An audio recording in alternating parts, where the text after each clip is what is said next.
E aí pessoal, aqui é o Elias, estamos aqui para falar de filosofia hoje, né? Então dar continuidade à nossa discussão sobre identidade. Então a gente já começou a falar sobre identidade, vimos que é um assunto bastante complexo que envolve muitas questões. Então aconselho que vocês façam a leitura com bastante atenção, com calma, né? Vão grifando as partes mais importantes da sessão lá do nosso cotidiano. É, Anotem algumas coisas das aulas, porque sempre tem coisa, né, que não tem lá no livro, então ajuda vocês a resolver os TDs e por aí vai. Então, e as dúvidas, claro, nunca deixar de mandar lá no Google Class, porque aí mandando pelo Google Class eu consigo responder e aí a gente vai dialogando, né? Eu vejo que tem alguns alunos que enviam sempre, então façam isso, continuem mandando para a gente poder dialogar e aí ficar tudo bem explicado, aprofundado o máximo possível. Vamos lá para a gente poder começar a nossa discussão. Então, pessoal, dando continuidade, né, a gente vê que a identidade ela é um elemento muito complexo do ser humano, que sofre a influência de diversas coisas, né, que tem inúmeros processos que interferem nessa criação, nesse desenvolvimento da identidade. A gente vê que a identidade ela perpassa, né, cultura, ela também está ligada ao tempo no qual nós estamos vivendo. Enfim, N coisas interferem, né, nesse desenvolvimento da identidade. E claro, né, não poderíamos deixar de comentar que a identidade, ela, por ser um processo de construção que se dá basicamente desde o momento, né, que a gente passa a viver, que a gente passa a tomar consciência de si, ele é um processo que também envolve as condições sociais e a história de vida, né, as vivências que nós temos em relação ao mundo. Os existencialistas diziam, né, que nós somos atirados ao mundo, né, nós somos jogados ao mundo, somos jogados na existência e nós construímos a nossa essência, enfim, nossa identidade a partir desse momento, né, em que somos jogados.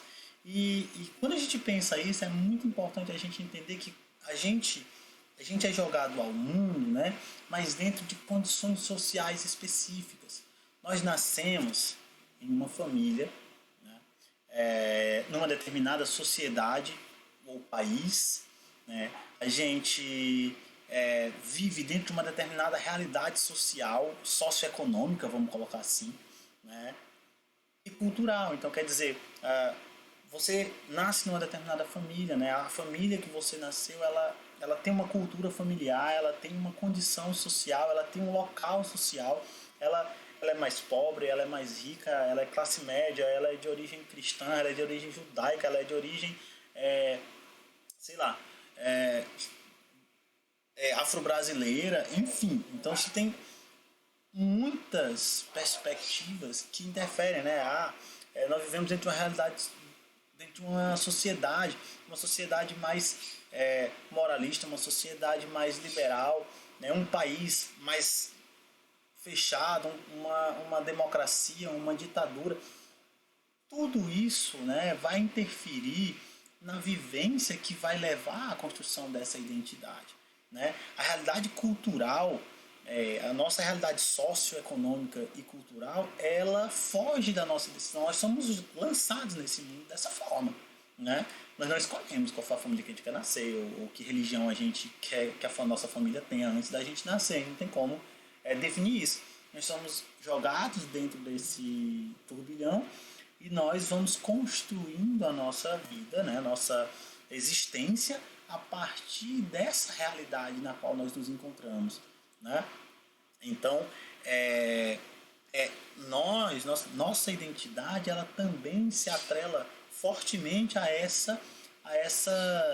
esses elementos que não são escolha nossa. Então, lembra lá que eu falei dos existencialistas, e o Sartre dizia que nós somos responsáveis pelo que somos. Sim, mas existem limites para isso, né? Para essa responsabilidade, na medida em que, como a gente colocou aqui, não tem determinados elementos da nossa realidade, das nossas escolhas, ou mesmo da forma como nós nos desenvolvemos, que muitas vezes nos fogem do controle. Então, quer dizer, essas condições sociais elas vão interferir profundamente no desenvolvimento dessa noção de identidade. né? Quer dizer, a classe social na qual o indivíduo ele nasce, ele pertence, ela exerce uma influência profunda sobre a sua identidade, né? Por quê? Porque ela possibilita determinadas vivências e impede outras. E isso vale para tudo. Se você tem uma família de pessoa, sei lá, extremamente rica, uma pessoa de classe média e uma pessoa mais pobre, você vai ver que são realidades, né, e vivências completamente diferentes. Claro que podem haver vivências muito, comuns, né, é óbvio, mas vão haver vivências que vão ser condicionadas pela própria realidade socioeconômica na qual aquele indivíduo está inserido. Né? Então, por exemplo, uma pessoa extremamente pobre dificilmente vai frequentar os mesmos locais, os mesmos lazeres que uma pessoa extremamente rica. Né? Então aqui se cria uma diferença ocasionada, né? uma diferença ocasionada por essa condição socioeconômica, né? Então, quer dizer, a desigualdade, né, ela também vai interferir na formação dessa identidade. A identidade não é uma coisa que nasce pronta e acabou. Ela é um processo que está atrelado a todo um conjunto de vivências, né, de local, de conjuntura histórica que vão se construir e que vão se apresentar na forma da identidade de um determinado indivíduo, né? E aqui é importante a gente entender o seguinte, né? Mesmo que, aqui eu estou falando que uma pessoa que é muito rica e uma pessoa que é muito pobre, eles vão ter vivências diferentes e tudo mais, e isso também é causa de uma diferenciação nas identidades, mas é importante destacar que mesmo pessoas de um mesmo nível social, ou ainda, sei lá, vamos pegar o exemplo mais extremo, pessoas gêmeas de um mesmo nível social, de uma mesma família, claro, constroem identidades diferentes. Né? Por quê? Porque as vivências, o conjunto das vivências, e quando eu falo vivência, eu estou falando de história pessoal, da forma como nós percebemos o mundo, são muito individuais. Então, mesmo que eu tenha gêmeos, né, eles vão desenvolver identidades diferentes. Mas tem coisa parecida. Sim, tem coisa parecida porque compartilham de inúmeras questões, né? Enfim, família, nível social, cultura e tudo mais. Mas não são iguais porque a vivência ela é uma coisa extremamente individualizada, é uma coisa extremamente única. Né? Ou seja, cada pessoa percebe o mundo e vivencia o mundo de uma maneira muito própria. Né? E que é difícil de... eu não tenho como dizer como cada pessoa deve vivenciar. Ou ainda não tenho como controlar a forma que as pessoas vivenciam o mundo. Né? Cada pessoa tem a sua forma de perceber esse mundo e vivenciá-lo. E a forma de vivenciar esse mundo contribui para o desenvolvimento dessa identidade, né? dessa essência, né? Que os existencialistas traziam, né? Que é justamente a construção dessa essência. E aí, como eu falei, como a gente está falando de uma construção que envolve não apenas o nível micro, né? Micro no sentido de que não depende apenas, única e exclusivamente do indivíduo, mas de todo um conjunto de fatores sociais que ele não consegue fugir, vamos dizer assim, quando a gente para pensar a questão da identidade na sociedade contemporânea, quer dizer, na nossa sociedade, a gente vê o quão complexo isso tem se tornado cada vez mais. Né? Por quê? Porque nós vivemos um momento, né, de aceleração, né, de constante transformação da realidade social de maneira geral. O Zygmunt Bauman, né, é um filósofo considerado um dos principais filósofos da atualidade, né, ele diz que nós vivemos o que ele chama de modernidade líquida. Né? A modernidade líquida seria o momento da nossa sociedade contemporânea em que tudo muda rapidamente. É como um líquido, né? Um líquido ele não tem uma forma definida. Ele assume uma forma de acordo com o recipiente no qual ele é inserido, mas qualquer coisa, né, dentro que enfim, exerça alguma influência sobre o líquido vai mudá-lo, transformá-lo. Ele não tem uma forma, ele está a todo momento se moldando. Né? Se você bate num copo, ele derrama, se espalha, e aí você não consegue definir uma forma fixa para ele, né?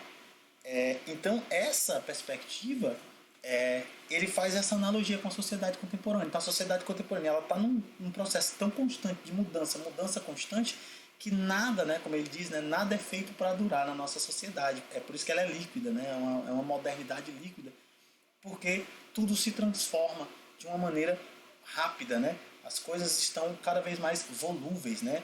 Quer dizer, facilmente mudam de forma. E isso se reflete também numa complexificação da busca pela identidade. Porque a gente vive num mundo repleto, né, num dilúvio constante de informações de todo tipo, uma sociedade cada vez mais voltada para um consumo obsessivo e um consumo contínuo, né? Então, quer dizer, é uma coisa nova atrás de coisa nova, e assim a coisa que era nova vira lixo, e aí vai dentro de um processo que é constante, né? A própria ideia do consumismo, e a gente já comentou sobre isso, a busca pelo novo, pelo que é novo, por novas experiências, por novas perspectivas, por produtos novos, e essa busca do novo constante implica uma transformação constante numa sociedade que vê as coisas, os produtos, e o próprio Bowman coloca, né, até mesmo as pessoas, né, como descartáveis, né, no sentido de que não são permanentes, tá? Não são permanentes os produtos e as coisas não seriam feitos para durar na própria realidade, de maneira geral, né?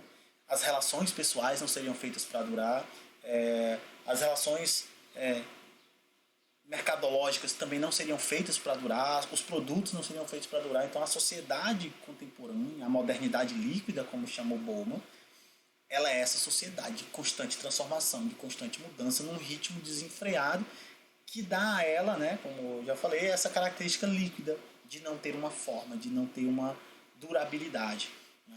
Então, o desperdício, a realidade virtual, a cybercultura, enfim, né, a própria realidade contemporânea, né, a forma como a sociedade contemporânea ela se organiza e ela se constitui, traz esse aspecto fluido. E esse aspecto fluido, ele complexifica a busca pela identidade. Porque agora, a identidade, lembra? Vamos fazer a comparação com o pensamento do Parmênides. Para o Parmênides, a identidade era aquilo que era fixo, né? A identidade era fixa e as coisas se transformavam. A forma se transformava, mas a identidade era a mesma. Então, como buscar uma identidade fixa numa sociedade que a todo momento se transforma, né? Então, a identidade na sociedade contemporânea, ela também vai passar por esse mesmo processo de transformação constante. Então, a todo momento se busca a identidade, porque ao se encontrar um determinado elemento da identidade, outro torna-se necessário, e assim a transformação ela se torna permanente, né? Então, quer dizer, na perspectiva, né, dentro dessa perspectiva, a gente está dentro de uma realidade que é incerta, né? Que valoriza o presente em específico, que é agora, mas que rapidamente busca, né, desejos do que deveria ser. Então, quer dizer, valoriza o agora, não o antes ou o depois, mas o agora. E aí, dentro desse agora, né, rapidamente há uma mudança na busca por novos desejos, novos valores, novas formas, novas experiências. Então, essa constante transformação vai trazer, né, uma complexificação nessa busca, né, pela identidade. Aí a dificuldade de se definir, né, dentro de uma sociedade solúvel, né? Então, quer dizer, dentro dessa perspectiva, a gente sabe que há uma complexificação dentro dessa lógica de transformação constante. Mas, né, claro que esses elementos, mesmo aqueles menos sólidos, mais rápidos, mais solúveis, mais fáceis de serem transformados, também contribuem para o desenvolvimento de uma identidade, né? Ainda que essa identidade ela esteja, como eu falei, a todo momento mudando, né? Então, o que a gente consome, os prazeres que a gente desfruta, né? Enfim, as coisas que a gente gosta de fazer, a prática esportiva, os cuidados pessoais, enfim, a imagem, o nosso perfil numa determinada rede social, tudo isso contribui para a formação da nossa identidade. Mas é importante nunca perder de vista que nós estamos falando de uma realidade que está em um grande processo de transformação constante, né? De, vamos dizer assim, liquidez, né? Como diria o próprio Bowman. Né? Então, quer dizer, a roupa que eu consumo, né? Enfim, a minha alimentação, aquilo que eu gosto, os locais que eu frequento, enfim, o cinema, o show que eu vou, tudo isso vai contribuir para o meu desenvolvimento da minha identidade. Né? As coisas que eu gosto de fazer, eu gosto de jogar, eu gosto de tocar guitarra, eu gosto de ler. Isso também são coisas que vão contribuir. Tudo isso vai agregar elementos à minha identidade. Né? Agora, a gente não pode perder de vista essa ideia, né? De que são elementos que estão agregando a minha identidade, mas que a minha identidade, dentro dessa sociedade que se transforma constantemente, ela também passa por essa transformação constante. Então aqui eu trouxe alguns elementos só para a gente pensar, né? Aqui, por exemplo, sobre a questão da condição social de cada um. Né? Ora, será que, né, as vivências de quem vive nesse local se assemelham às dos que vivem nesse local? Logo, posso imaginar que pessoas desse local vão desenvolver a mesma ou identidade semelhante, parecida com as que vivem nesse local. Aqui a desigualdade ela demonstra dois mundos muito diferentes. E quando eu falo dois mundos diferentes, estou falando no aspecto mais amplo possível. Das vivências, dos prazeres, do consumo, enfim, da própria identidade. Né? São perspectivas de vida, de mundo, de vivências muito diferentes. Né, muito diferentes. Aqui existe uma série de privações, né, impostas pela condição social, enfim, a condição econômica, pela cor, pelo local em que vive, pela aparência, N fatores. Aqui existe uma série de privilégios também ocasionados pelo local onde vive, pela forma como se veste, a que família pertence e N fatores. Então, quer dizer, são vivências muito diferentes, são mundos muito diferentes, né, que vão contribuir de formas bem diferentes também para a formação de identidades muito diferentes. Então, não posso cobrar jamais que alguém que vive aqui se pareça com alguém daqui ou o contrário, né, ou que alguém daqui se pareça ou tenha os mesmos comportamentos e as mesmas formas de perceber e vivenciar o mundo que alguém que vive numa condição bem diferente da sua. Tá? E aí eu trouxe aqui algumas frases do Bowman, né? Como eu falei, né? Então, vivemos tempos líquidos, nada é para durar, né? Essa perspectiva do Bowman é justamente a de que a nossa modernidade, a modernidade líquida, como ele chama, ela não tem uma forma fixa, nada dura, né? Na modernidade líquida, tudo está em constante transformação, né? Tudo está se modificando a todo momento, né? Como um líquido, né? E aqui uma coisa que eu acho bem interessante, né? Uma reflexão que traz justamente essa questão da identidade, de como a gente pode perceber a identidade, como a gente pensa a nossa relação, as nossas relações interpessoais dentro dessa sociedade, dessa modernidade líquida que o Bowman pensa. Né? O Bowman tem um livro chamado Amor Líquido, né? Que é justamente onde ele vai também tratar as relações pessoais, as relações amorosas dentro dessa sociedade líquida, né? Como ele chama. Então ele diz o seguinte: se levarmos em conta que amar outra pessoa não é amar o que projetamos nela, né? Então não é aquilo que eu quero que ela seja, e sim a sua humanidade e singularidade, quer dizer, aquilo que ela é enquanto ser humano, aquilo que ela é enquanto indivíduo, né? Aquilo que torna aquela pessoa única. Aí é interessante agora. Não será difícil compreender que o amor é um desafio nos tempos de modernidade líquida. O que ele quer dizer com isso? Ora, muito simples. Se amar é amar aquilo que alguém né? A identidade de alguém, é muito complicado isso dentro de uma sociedade que está a todo momento se transformando. Então ele coloca que é um desafio, né? Amar dentro de uma sociedade que está a todo momento se transformando, dentro de uma sociedade que cobra uma transformação desses indivíduos, da identidade desses indivíduos a todo momento. Então, como amar uma singularidade, algo único, permanente de alguém, se a todo momento essa sociedade ela se transforma. Então, é nesse sentido que o Bowman coloca o quanto essa modernidade líquida ela vai interferir também nessas relações interpessoais, né, e na própria construção da identidade. Tá? Então é isso, pessoal. Né? Claro que é uma discussão bem interessante, bem profunda. Fica a dica de leitura. Modernidade líquida e o amor líquido também são livros bem interessantes, né, de se pensar a nossa sociedade contemporânea. Tá? Então, espero ter sido claro. Qualquer dúvida que tenha surgido, mandem para mim lá no Google Class que eu vou fazer questão de responder. Bom, então muito obrigado e até a próxima.